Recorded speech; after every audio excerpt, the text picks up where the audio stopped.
اعوذ باللہ السمیع العلیم من الشیطان الرجیم بسم اللہ الرحمن الرحیم اہدنا الصراط المستقیم صراط الذین انعمت علیہم غیر المغضوب علیہم ولا الضالین آمین۔ اللہم صلی علی محمد وعلی آل محمد۔ برادران اسلام، السلام علیکم ورحمۃ اللہ وبرکاتہ۔ دنیا میں اس وقت مسلمان ہی وہ خوش قسمت لوگ ہیں جن کے پاس اللہ تبارک و تعالیٰ کا کلام بالکل محفوظ، تمام تحریفات سے پاک، ٹھیک انہی الفاظ میں موجود ہے جن الفاظ میں وہ اللہ تبارک و تعالیٰ نے رسول برحق صلی اللہ علیہ وآلہ وسلم پہ نازل کیا تھا۔ اور دنیا میں اس وقت مسلمان ہی وہ بدقسمت لوگ ہیں جو اپنے پاس اللہ کا کلام رکھتے ہیں اور پھر بھی اس کی برکتوں اور بے حساب نعمتوں سے محروم ہیں۔ قرآن ان کے پاس اس لیے بھیجا گیا تھا کہ وہ اس کو پڑھیں، سمجھیں اور اس کے مطابق عمل کریں اور اس کو لے کر خدا کی زمین پر خدا کے قانون کی حکومت قائم کر دیں۔ وہ ان کو عزت اور طاقت بخشنے آیا تھا، وہ انہیں زمین پر خدا کا اصلی خلیفہ بنانے آیا تھا۔ اور تاریخ گواہ ہے کہ جب انہوں نے اس کی ہدایت کے مطابق عمل کیا تو اس قرآن پاک نے ان کو دنیا کا امام اور پیشوا بنا کر دکھا دیا۔ مگر اب ان کے ہاں اس کا صرف مصرف اس کا صرف یہ رہ گیا ہے یا اس کے سوا اور کچھ نہیں رہا کہ گھر میں اس کو رکھ کر اس سے جن بھوت بھگائیں، ان کی یا اس کی آیاتوں کو گلے میں لکھ کر باندھیں یا گھول کر پئیں اور محض ثواب کے لیے بے سمجھے بوجھے پڑھ لیا کریں۔ اب یہ اس سے اپنی زندگی کے معاملات میں ہدایت نہیں مانگتے۔ یہ ہدایت مانگنا تو نہیں ہے نا کہ قرآن کو پڑھ لیا بغیر سمجھے اور بس ہمیں اللہ تعالیٰ ہدایت دے دے گا۔ جب تک آپ ہدایت مانگو گے نہیں، ہدایت نہیں ملے گی۔ پھر آپ اس قرآن کو سمجھو گے تو پھر ہدایت ملے گی نا۔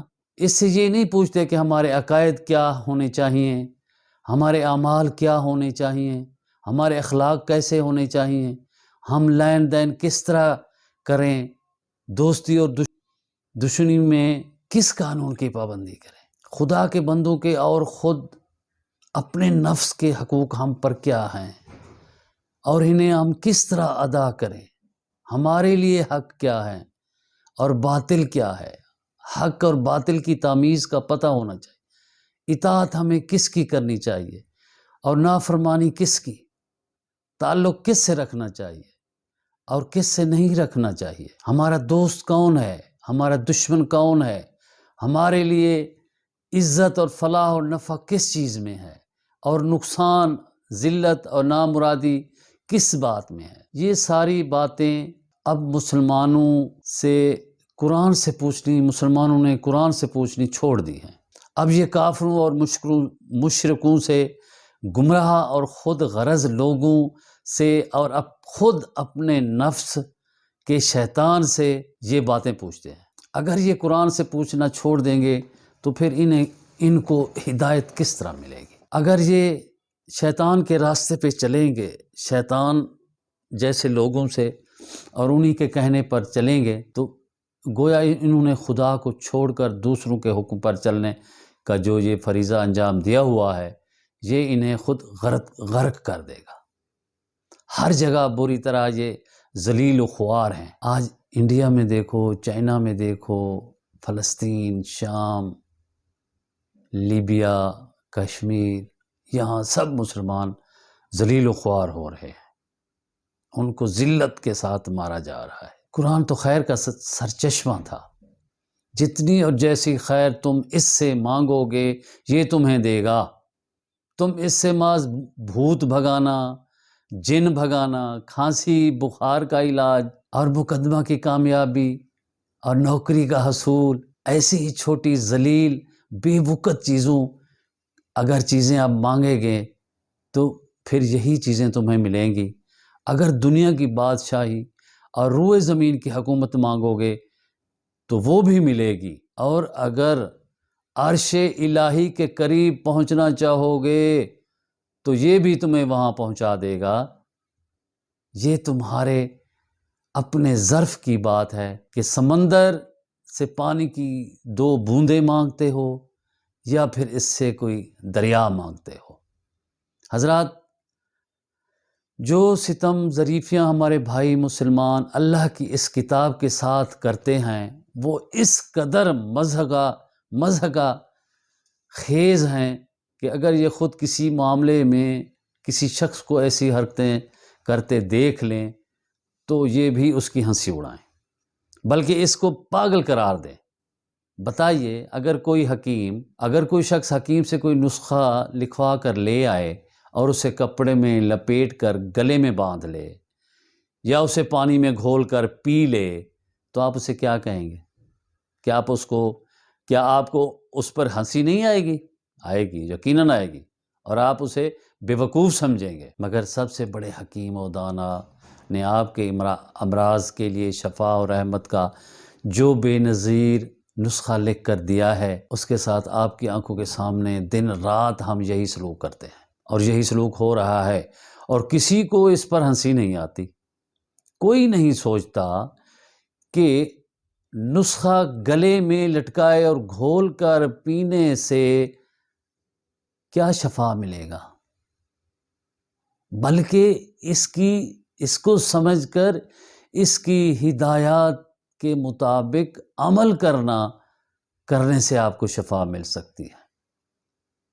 بتائیے، اگر کوئی شخص بیمار ہو اور وہ طب کی کتابیں پڑھ لے اور پڑھنے بس بیٹھ جائے اور یہ خیال کرے کہ محض اس کو پڑھنے سے بیماری دور ہو جائے گی، آپ اسے کیا کہیں گے؟ بیوقوف کہیں گے نا، اس کو پاگل خانے میں بھیجو، صرف کتاب پڑھنے سے اس کی بیماری دور ہو سکتی ہے، اس کا دماغ خراب ہو گیا، اس کو پاگل خانے میں بھیجو۔ مگر شافی مطلق نے آپ کے پاس جو کتاب بھیجی ہے آپ کے امراض کا علاج کرنے کے لیے، اس کے ساتھ بھی آپ کا یہی سلوک ہے۔ آپ اس کو پڑھتے ہیں اور یہ خیال کرتے ہیں کہ بس اس کے پڑھ لینے سے ہی تمام امراض دور ہو جائیں گے۔ اس کی ہدایت پر عمل کرنے کی کوئی ضرورت نہیں ہے، نہ ان چیزوں سے پرہیز کی ضرورت ہے جن کو یہ مضر بتا رہی ہے۔ اور پھر آپ خود اپنے اوپر بھی وہی حکم کیوں نہیں لگاتے جو اس شخص پہ لگاتے ہیں جو بیماری دور کرنے کے لیے صرف علم طب کی کتابیں پڑھ لینے کو کافی سمجھتا ہے؟ آپ کے پاس اگر کوئی خط ایسی زبان میں آ جائے جس کو آپ نہیں جانتے تو آپ دوڑے جائیں گے جناب اس بندے کے پاس جو اس کو جانتا ہو، تاکہ اس سے پتہ کریں کہ یار اس میں کیا لکھا ہوا ہے۔ یہ صرف دنیاوی غرض کی بات ہے، اس میں ہو سکتا ہے آپ کو تھوڑا سا فائدہ ہو، لیکن جب تک آپ اس کا مطلب نہیں جان سکیں گے آپ کو سکون اور چین نہیں آئے گا۔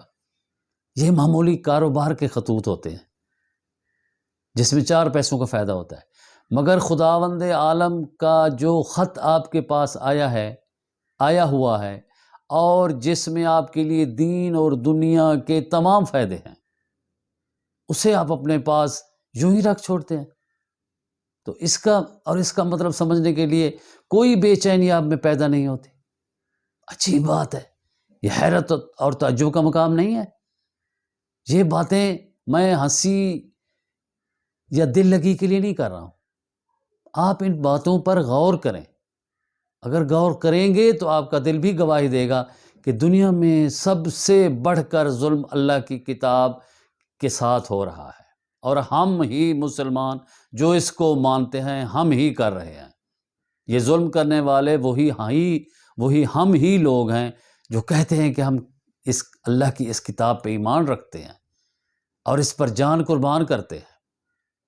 بے شک ہم ایمان رکھتے ہیں اور اسے جان سے بھی زیادہ عزیز رکھتے ہیں، مگر افسوس یہ ہے کہ ہم ہی اس پر سب سے زیادہ ظلم کرتے ہیں، اور اللہ کی کتاب پر ظلم کرنے کا جو انجام ہے وہ ظاہر ہے۔ خوب سمجھ لیجئے کہ اللہ کا کلام انسان کے پاس اس لیے نہیں آیا کہ وہ بدبختی اور مصیبت میں مبتلا ہو، اس لیے تو نہیں آیا نا کہ انسان اس پہ عمل کرے، اس کو پڑھے اور اس پہ پھر وہ مصیبت میں مبتلا ہو۔ یہ تو سعادت اور نیک بختی کا سرچشمہ ہے، شقاوت اور بدبختی کا ذریعہ نہیں ہے۔ یہ قطعی ناممکن ہے کہ کوئی قوم خدا کے کلام کی حامل ہو اور پھر دنیا میں ذلیل و خوار ہو اور دوسروں کی محکوم ہو، پاؤں میں روندی جا رہی ہو، جوتیوں سے ٹھکرائی جاتی ہو، اس کے گلے میں غلامی کا پھندہ ہو اور غیروں کے ہاتھ میں اس کی باغیں ہوں۔ یہ ایسا نہیں ہو سکتا۔ اور پھر وہ اس کو وہ جانوروں کی طرح جدھر چاہیں ہانک کر لے جائیں۔ یہ انجام صرف اس وقت ہوتا ہے جب وہ اللہ کے کلام پر ظلم کرتی ہے، عمل نہیں کرتی۔ بنی اسرائیل کا انجام آپ کے سامنے ہے۔ ان کے پاس تورات اور انجیل بھیجی گئی تھی اور کہا گیا تھا کہ اگر وہ تورات اور انجیل اور ان کتابوں کی پیروی پر قائم رہتے ہیں تو جو ان کے پاس بھیجی گئی تھی تو ان پر آسمان سے رزق برسے گا اور زمین سے رزق ابلے گا۔ کتنی بڑی بات ہے کہ آسمان سے اللہ تعالیٰ ان کا رزق برسائے گا اور زمین اپنے خزانے اگل دے گی۔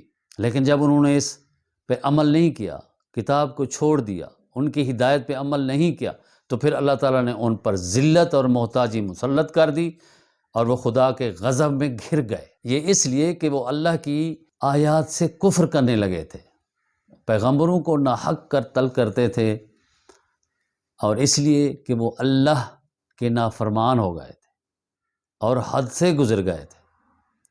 پس جو قوم خدا کی کتاب رکھتی ہو اور پھر بھی ذلیل و خوار، محکوم اور مغلوب ہو، تو سمجھ لیجئے کہ وہ ضرور کتاب الہی پر ظلم کر رہی ہے، اور اس پر یہ سارا وبال اسی ظلم کا ہے۔ خدا کے اس غضب سے نجات پانے کے لیے اس کے سوا کوئی ضرورت، کوئی صورت ہی نہیں ہے کہ اس کی کتاب کے ساتھ ظلم کرنا چھوڑ دیا جائے اور اس کا حق ادا کرنے کی کوشش کی جائے۔ اگر آپ اس گناہ عظیم سے باز نہیں آئیں گے تو آپ کی حالت ہرگز نہیں بدلے گی۔ خواہ آپ گاؤں گاؤں، بستی بستی، کالج، یونیورسٹیاں کھول دیں اور آپ کا بچہ گریجویٹ اور پی ایچ ڈی کر لے، اور آپ یہودیوں کی طرح سودی کاروبار کر کے کروڑ پتی ہی کیوں نہ بن جائیں، لیکن آپ سدھر نہیں سکتے اور کامیابی آپ کے قدم نہیں چومے گی جب تک کہ آپ قرآن کو سمجھیں گے نہیں اور اس پر عمل نہیں کریں گے۔ تو اللہ تعالی ہمیں توفیق دے کہ ہم قرآن کو سمجھیں اور اس پہ عمل کریں۔ وما علینا الا البلاغ۔